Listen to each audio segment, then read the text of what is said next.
ఆహా, అమ్మడికి మావయ్య మీద ఎంత ప్రేమ చూడు. వచ్చి రాగానే కాఫీ తీసుకొచ్చిస్తోంది.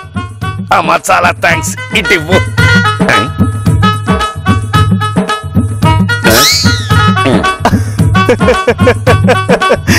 అసలు ఏమైంది ఇల్లు? మావయ్య అబ్బా కాఫీ తీసుకొచ్చిస్తానులే గాని ముందు నేను అడిగిన దానికి సమాధానం చెప్పు. నువ్వేం అడిగావు, నేనేం చెప్పాలి? మీ ఫ్రెండ్ ఎవరో సెంట్రల్ మినిస్టర్ ఉన్నాడని చెప్పావు కదా. ఉన్నాడు. ఎందుకు? ఆ కార్తీయాన్ని చంపేస్తే అతనేమైనా మనకి హెల్ప్ చేస్తాడా? జరిగే వాటి గురించి మాట్లాడదిల్లు. ఇంతకీ ఏముందేంటి కాత్యాని ఆంటీ? ఆంటీనా తొక్క, ఆవిడ నన్ను పుట్టింటికి పంపించేయమంది. అంటే మీ అత్తయ్య నిన్ను గుర్తుపట్టిందా? లేదు. మరెందుకు పంపమంది? అదేదో చెప్పిందబ్బా. ఆశా బోన్స్లే. కాదు కాదు, ఆశ కిరణమా? కాదు, అదేదో సీజన్. అప్పుడు కోడళ్ళు అత్తారింట్లో ఉండకూడదంట.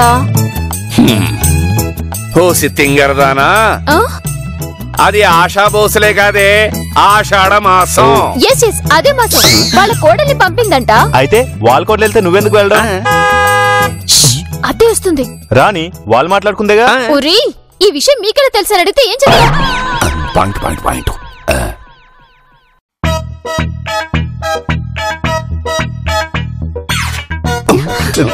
కాఫీ పెడుతున్నాను. హలో, మీరెందుకు అంత ఓవర్ యాక్షన్ చేస్తున్నారు? ఓ నందినినా? అక్సరే, నువ్వు ఎందుకింత కోపంగా ఉన్నావు? అక్కడ నిన్ను ఎవరైనా ఏమన్నా అన్నారా? What nonsense. నాన్సెన్స్ అన్నారా?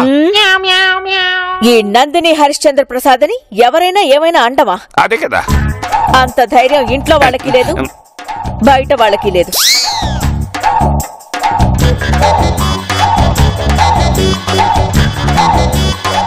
వసు, నేను నందినిని. కాఫీ తీసుకోండి. యా, బానే ఉన్నాను. రేపు మన క్లబ్ మెంబర్స్ తో పాటు నువ్వు కూడా మా ఇంటికి రావాలి. ఏం లేదు, ఆషాఢ మాసం కదా, మా కోడల్ని పుట్టింటికి షిఫ్ట్ చేస్తున్నానులే. ఏవో ఫార్మాలిటీస్ ఉంటాయంట కదా, అవి కంప్లీట్ చేసి పంపిద్దామని. Okay, see you. విన్నావుగా, రేపు వెళ్ళాలి, రెడీగా ఉండు. అదేంటి ఇంత సడన్ గా? సడన్ ఏ ఉంది, అది మన సంప్రదాయం, గౌరవించడం మన సంస్కారం. బే రెడీ.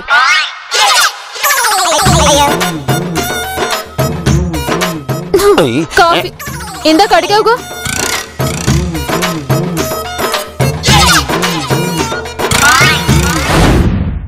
అక్క, ఒకసారి ఏలూరు వెళ్ళొస్తానక్క. మా అక్క ఫోన్ చేసి. వెరీ గుడ్, వెళ్ళమ్మా. వాణ్ణి కూడా తీసుకెళ్ళు. కాస్త ఇక్కడి నుంచి దూరంగా ఉంటే అన్ని మర్చిపోయి మళ్ళీ బాగుపడతాడు. మంచి ఉపాయమే, తీసుకెళ్ళు శాంతి. ఆలస్యం ఎందుకు, ఫోన్ చేయవాడికి రేపే ప్రయాణం అని చెప్పు. ఏమంటారో అని భయంగా ఉంది బావగారు. వాడు మొహన్లే అమ్మా, నువ్వు ఫోన్ చెయ్యి.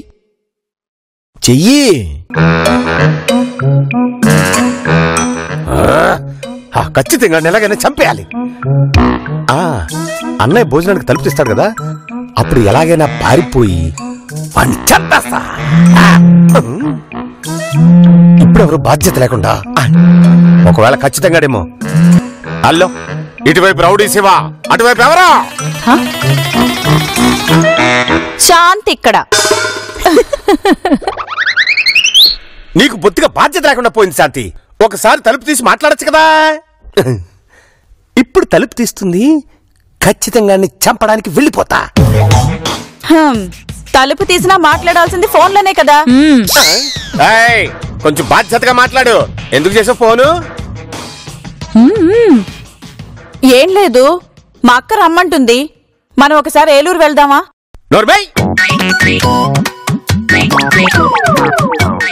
అర్థం లేకుండా మాట్లాడుకో. నేను నీతో పాటు ఏలూరు వస్తే ఖచ్చితంగా ఎవడు చంపుతాడు? నీ బాబా. అర్థం లేకుండా మాట్లాడుకో. ఖచ్చితంగా చంపడం నా బాధ్యత. అయినా ఖచ్చితంగా చంపడం ఓ ఉద్యమంలో పెట్టుకున్నాడు వాడు. నిజమేనండి, వదిలితే అన్నంత పని చేసేలా ఉన్నాడు. ఇదిగో శాంతి, నెల్లూరు లేదు, ఏలూరు లేదు, ఇక్కడే ఉండండి. అలాగేనండి, మీరు వద్దన్నారు కదా, వెళ్ళొద్దులేండి. అది అలా రా దారికి. ఖచ్చితంగా చంపాక నాకు జైలు శిక్ష పడుతుంది కదా, అప్పుడు నువ్వు ఒంటరిగా వెళ్దు గాని ఏలూరు. ఏమిటి వీడు ఆ ఖచ్చితంగా పొడిపించుకోవడానికి రెడీగా కూర్చున్నట్టు మాట్లాడతాడు. మళ్ళీ ఎవరు మాట్లాడు? ఏంటి?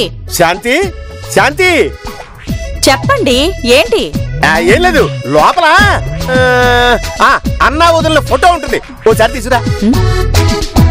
ఇమ్మంటారా బావగారు? ఇచ్చేయి. ఇప్పుడు ఎందుకని అడగటం, అరవటం, ఆయన ఇంకేదో మాట్లాడటం నాకు ఓపిక లేదు. ఇచ్చేసే. సరే.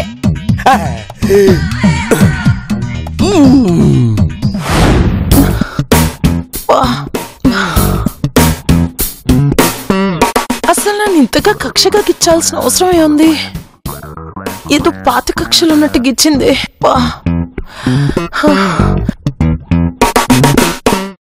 నందిని కోడలు గురించి మాట్లాడుతుంటే ఆ అమ్మాయి వెళ్లకుండా వెయిట్ చేసింది. అంతసేపు ఎందుకు వెయిట్ చేసింది?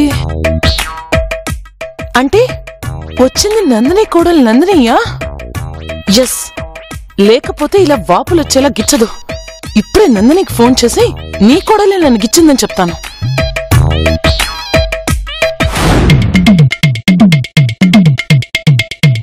నువ్వు అలా కాలు కాలిన పిల్ల తిరగొద్దు.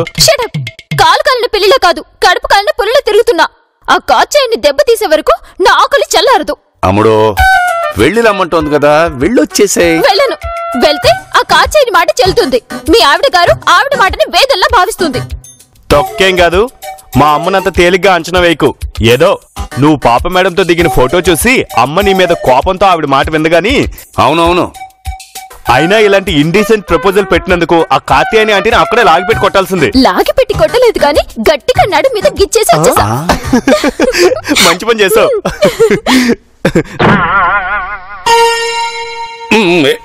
ఏంటి ఇంకా లేటు? చెప్పిన మంచి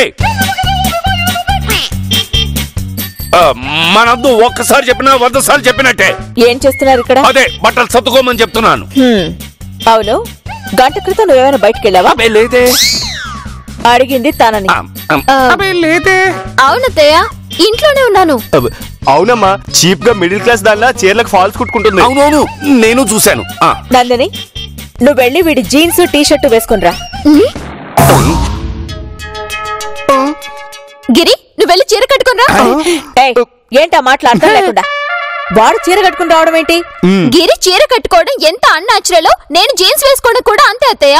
జీన్స్ అనేది మా ఇంట వంటనే లేదు. అంతెందుకు, ఐశ్వర్యరాయ్ డబుల్ యాక్షన్ చేసిన జీన్స్ సినిమాకి వెళ్తామంటే ఆ సినిమా పేరులో జీన్స్ ఉందని మా నాన్న సినిమాకే వద్దన్నాడు తెలుసా. అప్పుడు నేను స్ట్రెంత్ ధనలక్ష్మి ప్రైమరీ స్కూల్లో 7th class D section roll number. Just jeans అన్నందుకే నువ్వు ఇంత ఓవర్ యాక్షన్ చేస్తున్నావంటే గ్యారంటీగా కాచాయిని నువ్వే గిల్లుంటావు.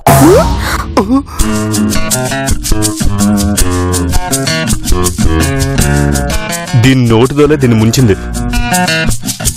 కాచాయిని గిల్లడం ఏంటందు నాకేమీ అర్థం కావట్లేదు. ఇందాక నేను బయటకు వెళ్ళినప్పుడు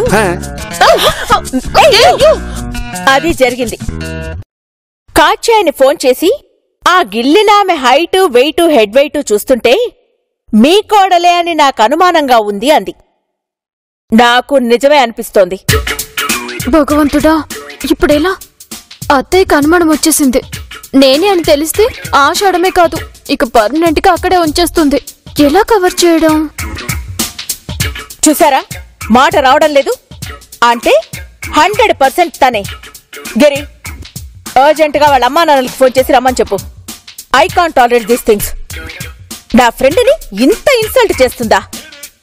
రే, నీకేరా చెప్పేది? ఫోన్ చేసి రమ్మను.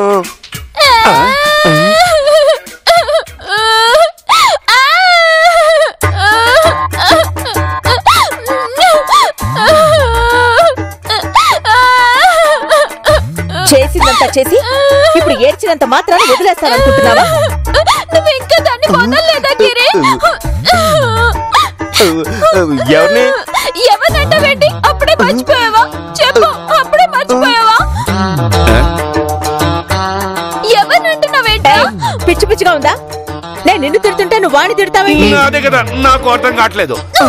ఇందులో అర్థం కాకపోవడానికి ఏముంది? అది ఆ వంటవాడి కూతురు. అదే దుబాయ్ మాల్ ఉంది కదా, అదే అయ్యుంటుంది.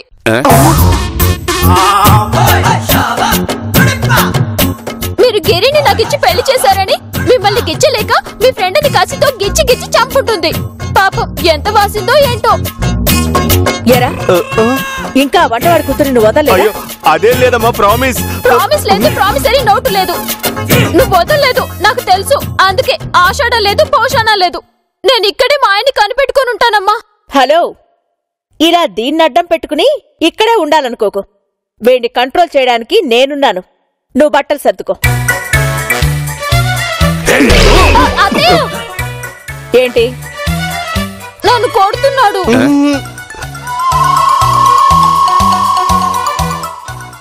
సారీ బావా, ఇందాక ఏం చేయాలో తెలియక అడ్డంగా నేను బుక్ చేసేసాను. ఇంకా నయం నన్ను ఇరికించలేదు. మీ అత్తయ్య చేతిలో చచ్చుండేవాడిని.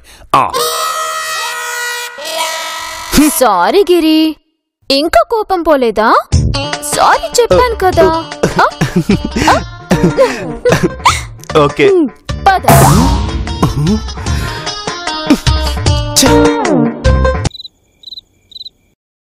యా చెప్పు. ఏం లేదు, రేపు నేను రావడానికి కుదరదు. మీరే అన్ని మేనేజ్ చేసుకోండి. ఎందుకంటే వచ్చేది ఆషాఢ మాసం కదా. మా కోడల్ని వాళ్ళ పుట్టింటికి పంపించాలి. సో నాకు రావడం కుదరదు. ఉంటాను. Good night. నువ్వు అక్కడికి వెళ్ళకపోతే వెళ్ళకపోతే నీకు 5 లక్షలు చేరుకునిస్తా. వెళ్ళేది లేదు. గుడ్ ఈవినింగ్ అత్తయ్య. అరే మీరుండండి, నేనున్నదెందుకు? అసలు కోడలంటే ఎవరు? కొడుకు భార్య. కొడుకు ఉద్యోగం చేస్తుంటే కొడుకు తల్లి అంటే మీరు, కొడుకు తండ్రి అంటే మీరు. మీ ఇద్దరికి ఒక్క రోజు కూడా బయటికి వెళ్లకుండా సేవలు చేస్తూ తరించేదే కోడలు అంటే నేను. అందుకని మీ ఇద్దరికి సేవలు చేస్తూ. గిరి, అమ్మా వాళ్ళ పుట్టింటి వాళ్ళకి ఫోన్ చేయి. అరే ఆగు బావా, నేను ఇక్కడ మాట్లాడుతున్నాను కదా. అది కాదత్తయ్య, మా కోడళ్ళ జేఏసీ. ఏంటది? కోడళ్ళ జేఏసీయా? కోడళ్ళ జాయింట్ యాక్షన్ కమిటీ. అత్తయ్య వాళ్ళ క్లబ్ ఎలాగో మా యూత్ కి అలా అన్నమాట.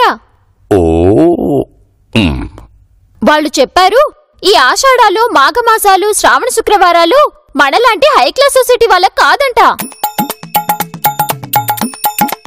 ఎవరికత్తయ్యా? మీ అమ్మ వాళ్ళకి. వాళ్ళకిప్పుడు ఫోన్ చేసినా లాభం లేదు. వాళ్ళు శ్రీశైలం వెళ్లారు మావయ్య. అక్కడ మల్లికార్జున స్వామిని. అయితే రేపు 4-5 ముత్తైదువుల్ని రమ్మంటాను, వాళ్లతో వెళ్ళు. అది కాదత్తయ్య, మా కోడల్లో జేఏసీ. నార్మల్, ఇంకోసారి జేఏసీలు, యూత్ క్లబ్లు, యూనియన్లు అన్నావంటే షూట్ చేసి పారేస్తాను. సౌ చెయ్.